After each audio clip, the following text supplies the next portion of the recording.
Le syndrome du dimanche chez le chien, tu connais?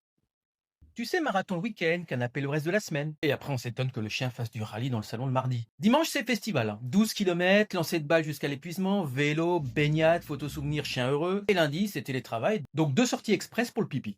Mardi, il gratte les murs, aboie sur un courant d'air et mâchouille la télécommande façon tapas. N'est pas un chien hyperactif, hein. C'est un chien qu'on a réglé sur mode feu d'artifice puis mis en mode avion. Le corps et la tête s'adaptent à ce qui est régulier, pas aux montagnes russes. Un gros shoot d'excitation, de l'adrénaline et zéro suite cohérente. Tu crées un réservoir d'énergie et d'anticipation, sans soupape. Résultat, de la frustration, des comportements à problème, des blessures bêtes, hein, coussinet cramé, petite tendinite, et un chien qui réclame encore plus parce qu'il a appris que la fête, c'est une fois et très fort. La solution est moins sexy mais diablement efficace. Fais un peu tous les jours. Des balades lentes de reniflage où il lit le journal des odeurs, hein, 30-40 minutes, plus si tu veux.